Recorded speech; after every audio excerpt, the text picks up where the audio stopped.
Welcome to the Health on Track podcast. Let's talk well-being. Welcome to the Health on Track podcast by GIG Gulf, offering you a shot of wellness. I'm Yasmin, Member Engagement and Communications Manager. You know when you've had a really long and stressful day and then you just go home and you want to order a large extra cheese pizza or a big bowl of pasta? I mean, I don't think I'm the only one who's had that feeling that pasta's giving you like a hug. It's the comfort food. In this episode, we're talking about emotional eating. I'm here with Natassia D'souza, emotional eating and sustainable weight loss expert, who went on an incredible weight loss journey herself and dropped 65 kilograms. Her mission is to empower people to feel their emotions instead of feed them. It's great to have you here, Natassia. Pleasure. Thank you for having me here. Thank you. So, I mean, tell us about your journey. How did you do that? That's amazing. Do you know what? So this has been over 10 years ago, and obviously at my heaviest, I was 145 kilos, and I was really struggling with my weight. As a child, I was always overweight, and over the years, that piled on and piled on and piled on, and then I woke up one day, I had a doctor's appointment, and I remember going to the doctor with my mom, and the doctor said, "You have just a few months. Your mom has high blood pressure, your dad has diabetes." He's like, "You're setting yourself up for that very soon." So that in itself was a huge scare for me. And he gave me this diet to follow, which I very nicely folded and put it in my back pocket and never looked at it ever again. Been there, done that. Right? And that was around September. And then January, I woke up and I told my mom to drive me to McDonald's. I got everything you could ever imagine from McDonald's. And I went to bed that night. I woke up the next morning and I took out that paper from the pocket and I told my mom, "Let's just try this. I don't know if it's going to work. I don't know if it makes sense, but let's just try it." And that was the beginning of my weight loss journey. It was the most restrictive diet you can imagine. I would never refer that diet to any of my clients, but it got the ball rolling for me. It made me see progress. And then 2 years later, I lost 65 kilos, most of which I gained back. I gained back 40 kilos. And then that's when my journey with emotional eating actually started, because I realized it wasn't just food and exercise. I just had a different relationship with food, which was never addressed. Yeah, that's a very unique approach you've taken to nutrition and weight loss. So, I mean, what is emotional eating? So emotional eating, let me just start by saying everyone emotionally eats, okay? Everyone emotionally eats. The only time emotional eating impacts you or is a cause for concern is when you're using it for comfort, when you're gaining weight from it, when it's causing health complications and things of that sort. So we emotionally eat when we celebrate a birthday, when we have a promotion at work, a graduation, we emotionally eat. But then we have the, let's say, dark side of emotional eating. I'm sad, I'm stressed, I'm angry, I'm depressed, and we're turning to food for comfort. And it was one of the main reasons that I turned to food for comfort. It was my coping mechanism. So people would ask me, I'm so stressed. I was like, oh, that's strange. I never feel stressed. I didn't know what stress felt like because I was eating my feelings away. Now, if you ask me if I'm stressed, I'll be like, yeah, I feel that I'm stressed right now. All the time. So if you were to give it that definition and look at it from that angle is much better, because everyone emotionally eats. It's whether it's a cause for concern for you or not. Okay, that makes a lot of sense. Yeah. So why is it that we turn to food, out of all things, as a coping mechanism? Well, there are a few areas that people can turn to for coping mechanisms, right? It's food, cigarettes, gambling, social media, shopping, and things of that sort. Food provides a certain sense of comfort. And food, if you think about it, for certain individuals, when they're children, oh, don't cry, here's a lollipop. It starts at a very young age. So you're taught from your parents that, oh, I'll feel better if I have this lollipop. It gives me some source of joy, right? If that's exaggerated, combine that with, let's say, trauma, combine that with stress, or maybe, a child going through a separation or divorce as a child, then you turn to the easiest comfort that you can find to soothe that hurt or depression that you're feeling as a child. And as a child, you don't have access to the other coping mechanisms, but food tends to be the easiest one that you can go to. Trauma is usually a big one. That's why people turn to food for comfort. And the fact that we have to eat every day, it can switch the switch on to food as a coping mechanism very quickly. You can stop smoking, you can stop drinking, you can stop social media, but food we have to eat. So it tends to be the easiest coping mechanism for many. Yeah, it is a bit of a slippery slope. I mean, I find that when I'm like really hungry, it's so hard to resist like pizza or a burger. But when I'm okay and I'm just hungry, but I'm not starving, then I can make actually better choices. And absolutely. I mean, this is something I call them, and when I coach my clients, decision fatigue. I tell them don't ever get to the point of decision fatigue, because when you're tired and you have to make a decision, you just want to make the easiest, quickest, tastiest decision, right? Either you eat a little bit along the way so that you can make a sound decision, or you have things like green light restaurants, you have things in your freezer that you can just put in, so you're not really having to think too much. But yeah, it's very common actually. Okay, that's good to know. But then how can we differentiate between physical hunger and just emotional hunger? Oh, this is a good one. I like this one. So physical hunger comes on gradually. Right? You can feel, oh, I'm starting to feel a little bit hungry. I could eat, I will eat. Let me just finish this last email. Emotional hunger comes on all of a sudden. You're probably working away and randomly you think to yourself, oh my God, I could have a pizza right now. Or I could have like a bag of Doritos or something of that sort, comes on very suddenly. A physical hunger, you start to feel your stomach growling, things of that sort. Emotional hunger, you don't really feel those sensations. You just want the immediate need and satisfaction for that item. Physical hunger as well, you can wait it out. You don't have to have it immediately. You're like, okay, I can eat in a little bit. Emotional hunger, you want that satisfaction immediately. You need to have it right now. And that's the major differentiations. A test I give my clients so that they could figure out emotional hunger and physical hunger. I was like, if you're hungry, ask yourself, if I were to eat a banana right now, or your favorite fruit right now, will I be okay with that? And if you say yes, it's physical hunger. And if you say no, I would rather, probably emotional hunger, because you're not really hungry. Yeah, I think I've heard that somewhere. Actually, I tried doing that myself. I'm like, okay, I'm gonna just eat a banana or an apple. We have some apples here actually for exactly that. Just to like, I'm hungry, so I'm just gonna have a healthy snack. But then, if like I'm craving that Doritos, and then sometimes it's that crunchiness. Yes. That sound is very satisfying somehow. Yeah. It is. It's usually crunch, sweet and salty. These are things that people crave for. Mine was creamy. I would always love creamy items when I binge ate or overate, had overeating episodes. I'd always crave like ice cream or some sort of creamy dessert. So those are the three main criteria: the crunchy, sweet and salty, and usually creamy around those areas. Dessert. Yeah, good to know. I'm more of a salty person, not very sweet. Yeah. Okay, so is emotional eating a sign of something deeper, something maybe more complex? 9 times out of 10, yes, it is. It's poor emotional expression. Right? The individual is choosing on a regular basis, depending on how much they emotionally, depending on how much it's impacting their weight, they're choosing not to experience an emotion. So, and depending on the individual, you don't know how long they've been doing this for. And I've been doing this now for almost 3 years, and I see people of various levels. People that have just started emotionally eating because maybe have lost a parent or going through a tough time in their life, and food just became entered at the right time.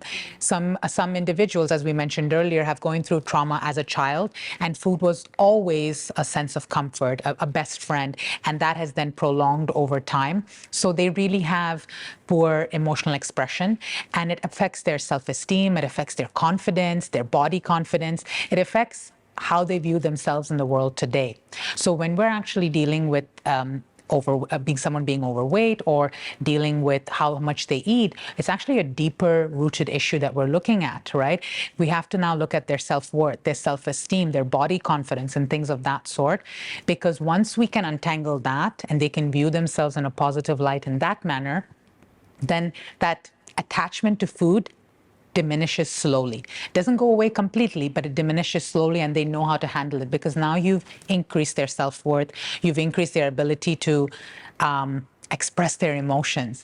Something I hear very commonly from my clients is, Natassia, I'm not overeating, I'm not emotionally eating, but I'm feeling very hurt. I'm feeling very sad. I don't know what it is. And for me, I smile a little bit when I hear this because to me, it's like, wow, for the first time in your life, you're not eating and you're feeling an actual emotion. And I tell them to ride the wave, because that's what we want in life. We want you to go through those. That's normal, but they haven't experienced it before, so it's new. But yeah, most 9 times out of 10, it is deeper, to answer your question. Would you say there are some common triggers that, like most people who suffer from emotional eating, there are some certain triggers throughout their day that sort of put them in that mood that I need to satisfy myself. I need to feel that immediate, I don't know what to call it, satisfaction or... Yeah, there's definitely. So there's your emotional triggers, so actual emotions that you experience. There's environmental triggers. So, it could be a person that constantly eats over the sink, or you have this certain space at the couch that you like to sit and emotionally eat on, or, the certain car ride when you're sitting in your car and you're coming home from work, you tend to stop by the drive-thru. You just feel that urge to eat. You also have people triggers, certain people get triggered by their family members or aunts. They might not emotionally eat in front of them, but because that person made them feel so low, so poor about themselves, that they go home and then want to emotionally eat because it brings out a side of them that they feel very uncomfortable with. So those are the 3 main triggers I ask people to watch out for, let's say. But how can we recognize those triggers? I mean, is there a way to just understand your personal daily routine or what happens so that you're able to recognize those triggers and sort of minimize their impact? Yes, you definitely can. So the first step is recognizing them, becoming aware. So whenever I start with someone, they're so like, okay, what do I have to do to lose weight? And, come on. It's like, I always tell them, let's calm down from the honeymoon stage. Let's get chill. Yeah, because I do things very differently, and that's what I focus on. So my first 2 weeks usually ends up being, I want to know you.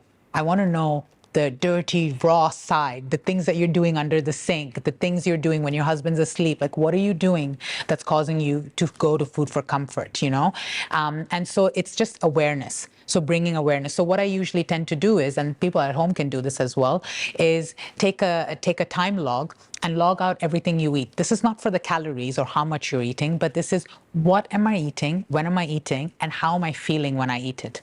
And I also put down a location. Where am I eating it? Right? So usually what I tend to see after 2 weeks of looking at these logs, between 3 to 5, people don't understand why it's getting out of control. Between 7 to 9, people don't understand what's kind of happening there. And then between 9 to 11, you have another category where people are like, I just lost control. I'm not quite sure what happened. So it's usually, everyone has their peaks. I call it a peak. So when you look at that data, when we look at that data together, you then get to see, it's like, because what happens is, once you identify, I have a problem with food, you then put yourself in a category. You're like, oh, I'm an emotional eater. This is what it is. But when we break it down and you look at that data in that way, then you can tell yourself, oh, okay, so actually throughout the day, I'm actually quite good. But what I need to work on is between 5 to 7, between 7 to 9, right? That's where these habits tend to kick in. That's where my tendency to go to food tends to kick in, which it's good for me because now I can narrow the focus for the individual, but it's also good for them in the future, being like, okay, so it builds your trust. It builds your self-esteem that I'm not actually an overall completely bad person. It's just during these periods of times, I lose a little bit of control. And maybe if I can track more, maybe if I can get healthier snacks, maybe if I can find healthier coping mechanisms, I can do better for myself. So that's kind of how the awareness is key. Awareness is key. I say it's the biggest step ever to recovering from emotional eating. How can we break the cycle of emotional eating? So breaking the cycle, you can start off with what we just talked about, creating the awareness. People often think that breaking the cycle is first admitting they're an emotional eater, but it's actually being aware of what you do, when you do, and how you do it, and then how you can do it better. People often also think that, if I start on this journey and if I fail, then that's the end of it. But failing is part of the process. Breaking the cycle of emotional eating, I expect people to fail, not once, not twice, maybe even 10 times, right? But to break the cycle completely, you have to learn to pick yourself back up. If you've had an emotional eating episode, or if you've overate, or you went to McDonald's, your intention was to get 10 nuggets and you got 20, and really grow that self-compassion for yourself and say, okay, I messed up. What can I do better? Maybe I can get a nuggets and a side salad. Maybe I can have the best of both worlds, and understanding that, because that's really, really crucial. Self-compassion to breaking the cycle is really crucial. And then last but not the least, understanding that your urge to emotionally eat, your urge to binge, your urge to overeat, that will never go away. It will never go away. It will always be there. Over time, as you're breaking the cycle, you just get really good at handling it. And that's the part that people need to grasp and get their head around, because they think they're going to wake up one day and just like, I'm only going to crave healthy food. That's never going to happen, right? You will have the urge. You just get really good at handling it. Yeah, I don't think anyone's ever going to say, ooh, I'm really craving a salad right now. Yeah, or a bowl of broccoli or something. Oh, right? God, no. I mean, you tolerate it, you eat it, it's nutritious, it has all the benefits for your body, but you don't crave it. Yeah. It's a bit unrealistic, honestly. Seriously. I do actually have a friend who was just telling me, like, I started craving this arugula and halloumi salad. I'm like, I don't think so. Yeah. It's strange. Like, I'll go through phases, where, like, I'm in a phase right now, you're saying this, but I'm in a phase right now where I have this craving for these Vietnamese fresh spring rolls. Like, it's stuffed with vegetables and shrimp. And I don't know why, but I just have a craving for it this week, And my other friend was like, Natassia, that's just really healthy. I was like, I don't know, but this is just what I'm craving this week, But you go through phases. And I would say over the years, my want, cravings, and needs for high protein, healthier food options have increased rather than what I used to. I still have my sweet cravings, don't get me wrong. My sweet cravings are to the core. I love me some banana cream pudding from Magnolia Bakery, yeah. right? But I think it's more about that balance, So I like the best of both worlds now. Do you think maybe we get we sort of rewire our brains after a while, following a certain, I don't want to say diet, but a way of eating, and then you sort of start to rewire your brain to understand that, okay, it's good for you to eat that salad, and then you start craving it? Yes and no, but there's also the element of, do I actually like this item, So I'll give you an example. I always share tips, recipes, protein. Like, I give each client, even though they're struggling with emotional eating and we're working on habits, I give them the basic nutrition information they need to understand protein, macronutrients. I'm trained as a registered dietitian as well, so I'm able to provide them with all of that.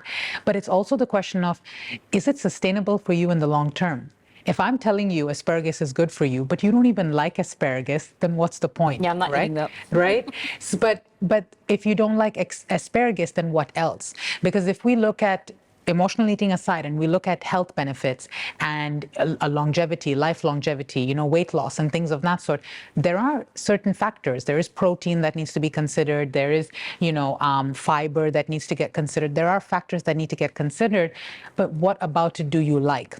So, for example, I have this one breakfast, overnight oats, right? That 90% of my clients love. They love it with the protein and I tell them they can put a bit of Kinder on top or a bit of Lotus biscuit. They love it. I have 2 or 3 clients that are like, that tastes absolutely disgusting. Natassia, no, I will never have that, right? So then it's about finding that variation for them. So the variation for them was Weetabix, which is crunchy. They like the crunch. Greek yogurt, which is thick, so it reminds them of a dessert. A bit of protein powder, cookies and cream, so it gives them that flavor. And then they add their Kinder or whatever on top. So it's finding variety, still high in protein, still a good healthy meal, and still something that they can commit to lifelong, right? So it's about finding a variation for you that works for you, because there's always a healthier alternative. It doesn't take away from the real item, and no one's saying you can't have the real item, but if you have a goal in mind and you want to make this a sustainable lifestyle, you have to find that healthier alternative.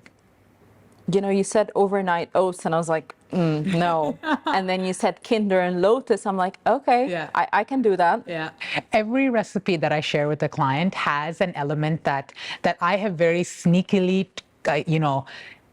tuck in the protein. I've tucked in, healthy elements. But when they get the receiving, they just have to do the preparation. But when they get the receiving end of it, they're like, oh my God, Natassia. So I have this amazing Oreo chocolate cake recipe, and it's super nutritious as far as I'm concerned. But for them, all they care about is the cake and the flavor. And per slice, it's like 120 calories. They're, Natassia, I had 2 slices of that cake. It was 240 calories. I was like, yeah, I know. Wasn't it so good? But it's doing what works for you, right? But at the end of the day, you're still getting that satisfaction. Yeah. Okay, so now we're approaching December, and it's a bit of an overwhelming time for people. There's always holiday blues. It's travel, it's year-end goals that you didn't achieve, it's planning for the new year, and that can get very overwhelming. Do you have any recommendations on what people can do to sort of survive or get through this period without going on a binge? I would say balance is key, moderation is key, and accepting the fact that, there are times in your life, such as Christmas or New Year's or things of that sort, where you are allowed to enjoy with your family. If you go on vacation, you're allowed to enjoy that time. What I say is, you don't want to look back at Christmas, or you don't want to look back at a holiday and be like, remember when I was on my diet that Christmas, or when I, survived New Year's on my diet? Like, you don't want to look back at that. So going in with the mindset that I don't have to restrict, but I can, maybe enjoy 25th, 26th, 27th. I could maybe make it to the gym, go for a walk. And then 30th, 31st, I'll enjoy with my family, and then we'll get back into it. Not making it a big parade, and just making it as part of your lifestyle, as this is something that will happen every year, will normalize the process for you. Because the minute you start saying, oh, it's getting to be that month, then already your nervous system is getting so nervous, and you're setting yourself up, in my mindset at least, is you're setting yourself up for failure. Right? Yeah, I think it's also, we sort of put a spotlight on something, and then you start like, there's always this, okay, I'm going to diet on Monday, so I'm going to eat everything I can during the weekend. And then come Monday, and then it's very stressful at work. You're like, okay, I'm going to start tomorrow. And then you just keep postponing it, because I think we sort of set ourselves up for failure. Yeah, that's the standard binge and restrict cycle. When someone tells me I've had everything over the weekend because my diet starts Monday, it's a standard binge and restrict cycle. So you tell yourself, you're giving yourself the green light to eat whatever, with the hopes that you'll never eat it again. And then when the time comes, you then keep yourself in that cycle. Right? So it's like green light. And then, okay, tomorrow I'm not going to eat anything. It starts tomorrow. And then that person, the same individual that says they're going to eat everything and then start their diet on Monday, will start Monday with no breakfast, right? Which is the worst thing you can do when you're struggling with emotional eating, binge eating, overeating. They'll say no breakfast, no. Okay, you could have started with a healthier breakfast, but they'll start with no breakfast. Lunch, I'm just going to get a salad. So they'll get a salad for lunch. And then the cravings will start kicking in around 2:33, and then it's downhill. And then before you know it, you're in that slump again, and it starts tomorrow. And then before you know it, it's 6 months, 12 months later, and you've been doing the same exact cycle all along. Yeah, that resonates. Yeah, we've all been there. I mean, I've been there myself as well, right? So I can relate 100%. Yeah. So are there like tips on how we can develop a healthier relationship with food? The first thing, if you can see that you're struggling with food as a coping mechanism, is to not restrict, right? Learn portion control, learn how to track, learn things of that sort, but not to restrict. The minute you tell yourself you can't have something, that's what you want more of. Yeah. Right? It's like a child when you tell them, I can't have this lollipop, or I can't have this. And then that's what they want more of. So, and it's very important to treat yourself like a little child and say, okay, you want it. can it fit in your calories? How much do you want of it? And when you are having it, actually enjoy it. Usually when we're overeating, binge eating, we're eating it, but we're thinking of the next one. We're not even sitting there and actually enjoying that piece of chocolate. We're like, oh my God, as soon as I finish that one, should I have that one? How many more should I have? Okay, let me have the whole box. You've taken away from the experience completely. But when you start being more present with food, when you start telling yourself, I can have the chocolate if I want to, I don't need to have the whole box, I can have half today and half tomorrow, it changes the game. It just changes the need of you wanting to eat everything at once. So that's the key element. Okay. In your experience, what are the most effective habits for weight loss? The most effective habits for weight loss would Sustainable weight loss. Thank you. Yes. So the most sustainable habits for weight loss is structure, routine, because if you don't have structure, we tend to go haywire all over the place. It doesn't have to be a gung-ho structure every single day, but structure is the key to success. Having a morning routine that you look forward to, having a nighttime routine. If you're someone that engages in nighttime snacking or overeating during the nighttime, have a nighttime routine. Skincare, lights out, things of that sort. That's one of the key steps to success for me, right? And it's one of the things I ask people to do very early on. And if they are not having that in their routine, how can we build towards it? So that's something that's one. Movement is another one. It doesn't have to be, a 2-hour HIIT workout, CrossFit, but maybe a walk, right? Maybe a 20-minute workout on YouTube. Movement is good. And don't do it for weight loss, do it for your mental health, because it all kind of trickles down to weight loss eventually. I work on unintentional weight loss. Focus on your eating habits, focus on your healthy habits, your day-to-day routine. What you'll get in turn as a nice gift is unintentional weight loss, because now your mental health feels better, your stress feels better, you're getting dopamine, serotonin, and in turn, you no longer crave that food, so you're getting that unintentional weight loss as well. That's an amazing gift, I'd say. Yeah, it's a One beautiful of the best gift. gifts. It's a beautiful gift. Yeah, amazing. Any other advice for just how to get your emotional eating under control or start that path or journey down sustainable weight loss? The first piece of advice, and the piece of advice I have is for anyone struggling with emotional eating is just know that you're not alone. Right? Oftentimes people think this is a me problem. No one else is struggling with it. I don't want to show people I'm eating, so they're secretive eating. Just know that there's so many individuals out there struggling with emotional eating, so many, and they just don't want to talk about it, or they're ashamed to talk about it, or be brought into the front in that limelight. And secondly is just become aware. Don't put yourself in a category and stay there. What can I do better? Right? It's just the small steps along the way. You don't have to start fresh. I'm a whole new person. Small steps. Maybe if you overate a little bit, 6 pieces of bread the day before, maybe try going down to 3. It's just small steps along the way can lead to big success. Thank you, Natassia, so much for these amazing insights. I'm sure there are some amazing key takeaways that everybody listening to us can just incorporate in their lives and be able to improve their emotional eating habits or just get to their target weights sustainably. Perfect. My absolute pleasure. Thank you. Our upcoming episode will be about a phenomena that we'd like to help you understand, the holiday blues. Make sure to listen to us so you could enjoy a holiday that's all about joy. We're available on YouTube, Spotify, and Apple Podcasts. Until next time, stay well and keep thriving.